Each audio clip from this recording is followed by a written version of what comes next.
mugira mukurikirane ikiganiro c'ijambo ry'Imana mushikirizwa n'imboneshakure y'ivyiza vy'Uburundi RTBB. Tugomba rero gusangira ijambo ry'Imana rifise intumbero ivuga ngo kutita mu vyo utagezwemwo Imana n'ishimwe. Kutita mu vyo utagezwemwo kuko abantu benshi uno munsi usanga ari mayira abiri, abo mu ruhande rumwe ugasanga no mu rundi ariyo. Uno munsi biragoye gusobanura umukizwa n'ubutari umukizwa. Turi ngaho mu ngoro y'Imana umengo twese ni sawa, mugabo dusohotse hajya hanze usanga ibintu ari akayobera abahinga. Imana idufashe cyane. Igitabo cy'abacamanza igice n'ic'icenda, ni ukuvuga paje y'urupapuro kugira tunyaruke, n'amajana 289. Aba ngo Yotamu acira umugani abo i Shekemu.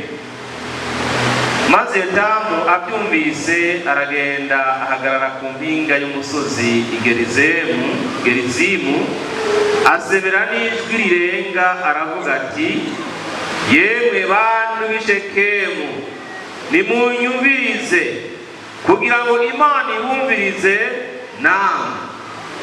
Kera ibiti byari bigiye kwimikamwo umwami wo kubiganza, bibarira igiti c'umwelayo biti, ba ari wewe utuganza.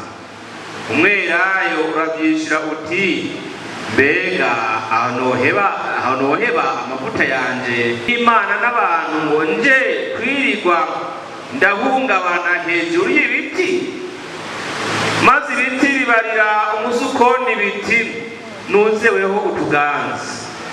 Umusukoni uravyishura uti, mbega aho noheba uburyohe bwanje n'isukoni zanje nziza ngo nje kwirirwa ndahungabana hejuru y'ibiti? Maze ibiti bibarira umuzabibu biti, nuzeweho utuganza. Umuzabibu uravyishura uti, mbega aho noheba umuvinyu wanje unezereza Imana n'abantu ngo nje kwirirwa ndahungabana hejuru y'ibiti? Maze ibiti byose bibarira umubambangwe biti, nuzeweho utuganza. Umubambangwe wishura ibyo biti uti, asanga mugomba kunyimika by'ukuri ngumbe umwami wanyu, nimuze mwikinge mu gitutu canje, naho bitabaye ibyo ukuri umuriro uzokwaduka umubambangwe wigize amasenderire y'iribani. Amen. Bani dufashe. Mugabo uyu munsi abantu buno munsi ntibamenyuke ndamuke. Ushobora kuba ari umukozi w'Imana umunsi, mugabo ageze ahantu agasanga ari ibintu bishobora kumubera inyungu, agahitamo guheba iby'Imana akaza kurondera inyungu mbi. Imana idufashe cyane. Yirebanoni, Imana idufashe cyane. Mubambangwe rero turabonye ko ariwe wafashe umwanya, uravuga ati rero niba mwabonye ko ari iby'ukuri ko munyimika, nimuze munsi y'igitutu canje. Mugabo ndababwira ukuri, umuriro uzokwaduka munsi y'ibiti by'amasenderi y'Ilebanoni, kandi umuriro murazi ko ari ikintu gihambaye cyane. Imana idufashe cyane. Umubambangwe ni igiti, ahantu kiri uhaciye urakomereka. Umubambangwe si igiti umuntu yotera munsi y'urugo ngo kimugirire ikimazi. Umubambangwe ni igiti nko mu ntambara udashobora kugicamwo ngo urengane ugisokokemwo amahoro. Imana idufashe cyane. Ni ukuvuga rero igiti cy'umubambangwe ni igiti kibi, gifise ubwoko bubi, igiti gisinda, igiti gishokozanya, igiti kiriza abana, kikariza abagabo n'abagore. Ni ukuvuga bakagira uruhagarara kuko igiti cy'umubambangwe. Imana idufashe cyane. Bwana tusaidie. Haleluya. Mugabo mambango bavuze ati jewe nimba muvyemeye imuze mukame musi wanje. Bwana Yesu asifiwe. Nimba muvyemeye by'ukuri nimuze munyukamemo. Mugabo musi yanje musi y'ico giti hazokwaduka umuriro kandi uwo muriro ntuzovyorosha, uwo muriro uzomara abantu.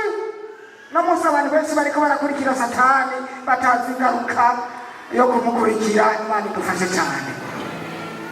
No musi abantu benshi n'abafirimasoni, abantu batari bake n'abarozi batinisi ndiko ndumviriza inkuru zivugwa ku badandaza bo ngaha mu Rushuri zandagaye ku rugero ruteye ubwoba. Bakubwira ati uzanye umutahe udandaza ngaha mu gisagara cyo mu Rushuri utaha uko waje. None ibyo ni biki? Hariho abadandaza biharitse kudandaza bonyine ngaha. Ushaka uzane miliyoni 5 ngaha mu Rushuri uzotaha wikoreye amaboko. Aba bameze nk'ibiti by'imibambangwe kandi uriko uraritegereza umengo n'abantu b'Imana, kandi harimo n'abakizwa usanga arabarozi. Ivyo birahari. Mugabo ni muri ngaha ukaba uri umudandaza ukaba n'umurozi kandi ukaba winjira no mw'isengero ugereranywa n'umubambangwe, kandi munsi y'umubambangwe twumvise ngo hazokwandukamo umuriro. Uwo muriro nawe uzoguhitana kuko abarundi baca umugani ngo iyi nkuru iraritse ntihitana umwasi gusa n'umukunzi biracana. Mana idufashe cyane. Ngibi ibintu dukwiye kurondera mw'isi. Dukwiye kurondera Kristo y'abantu. Wayakuye kurondera uburozi. Hari icyago cyateye mu bantu kandi kirashobora gukora ibara muri no minsi. Abantu bose usanga ngo naka yari isano. Abantu bose agiye kwipima usanga naka yari isano.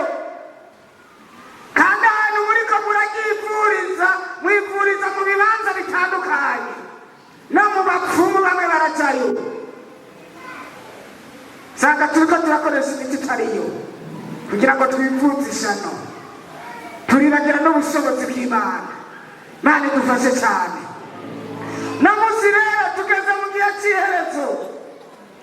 Ko tugeze mu gihe cy'iherezo birasaba ngo turondere Yesu yabambwe, kandi ibimenyetso navyo byerekana ko Yesu ari hafi kuza byaramaze gushika. Murabona muri Palestina na Isirayeli intambara ziriko zirabica bicika. Muri Korea ya ruguru n'iyepfo nukuvuga intambara ziriko zirabandanya. Nukuvuga uriko uraraba kumbonesha kure urabona ko Yesu ari hafi yo kuza. Baravuga ati izi ntambara ziriko ziraba muri bino bihugu by'Abarabu birashobora kuba intandaro y'intambara y'isi yose ya gatatu. Kandi izo ntambara nta wundi wo kuzitururuza ni Umwami Yesu. Mana yacu yaducubahiro. None rero bene data nshuti z'umusaraba, nagomba turondere iri hejuru iyo Kristo ari avyagiye. Hano ku murongo wa 5 avuga ngo nuko mwice ingingo zanyu ziri mw'isi: ubushakanyi, ibihumanya, ukwifuza k'umubiri,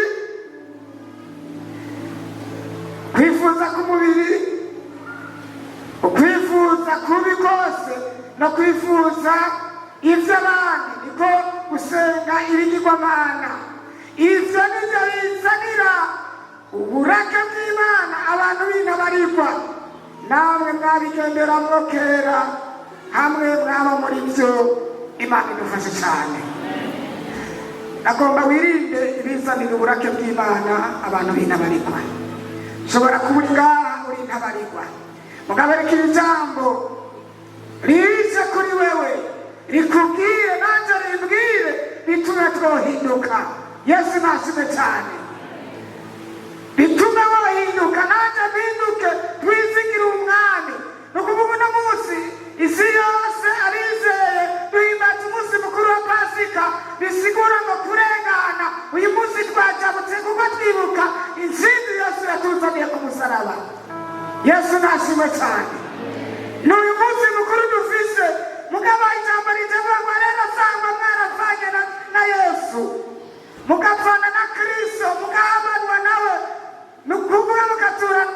turondera ibiri hejuru ya Kristo byagiye.